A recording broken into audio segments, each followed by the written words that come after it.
Okay, now a few words about feedback. Yes, we need feedback. Employees need some feedback and possibly some recognition, but we have to be very careful. Feedback has two functions according to the text. Instructive, it clarifies and teaches new behavior. We look and see how people are doing and then clarify it and maybe fine-tune how they're doing something. And feedback can also be motivational, but this is tricky. It serves as a reward or a punishment. So we better put demotivational as well. So now you can see that we're already getting into potential trouble. So we have three sources of feedback. Others, such as peers and supervisors. This is organizational behavior for future supervisors and managers. So the employee could be getting the feedback from you. They also could be getting it back from their coworkers. So this would be outside, really outside. And then they get feedback from the task itself.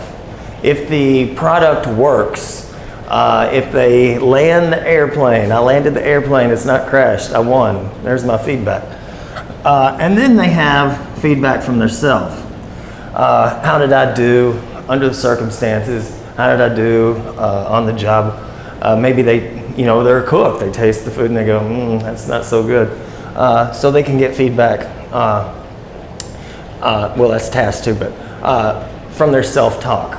How did I do in the situation? And that might be right or wrong. And this might be right or wrong. So, we have problems with feedback. Some of the problems are it's used, and when we look at toxic management and school teachers, a lot of times feedback is used to punish and embarrass the person. That's a big problem, especially when you have bad management styles around town. They love to do this because this puts them up here and you down here. So now we're getting to where it's really kind of dysfunctional feedback. The feedback might be irrelevant. The feedback is often late. When do you get feedback? After 6 months? 6 months or 1 year? You get a performance review? What fool would wait a year to tell you that you suck at something, right? That makes no sense. Continue, that would be formal feedback, but can we have some informal feedback along the way? Feedback doesn't factor in external factors. Man, we just can't get away from these external factors. Here it comes again. Now think about it. A person does the job and they either did it or they didn't, but you can't put all the blame, even almost any time, on the employee. They might have been distracted by the politics in the office. They may have been in a state of low self-esteem because there's a bully and they can't concentrate. Here again, you're blaming the employee for the equipment, raw materials, the salesperson. So that's a big problem. And skipping this right here and going directly to here, people giving the feedback aren't trained. That's a big circle, and this is a big circle. So you have people who aren't trained to give feedback.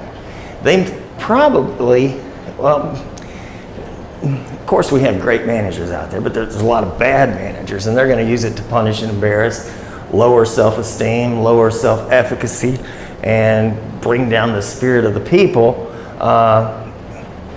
And they're likely not to be trained. Yeah, that would be a stupid thing to do. You want your people to be ready to go.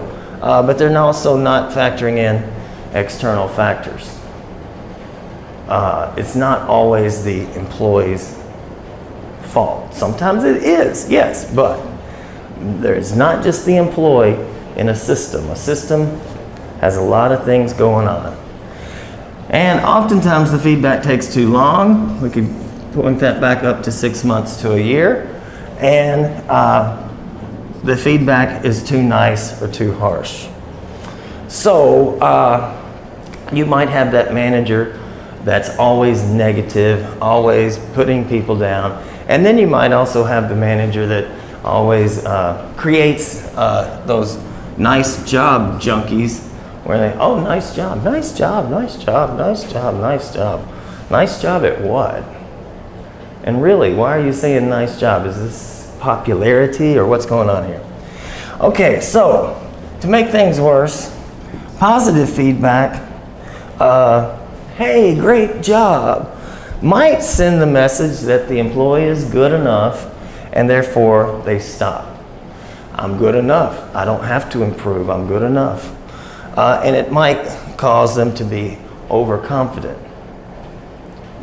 Think about maybe a school.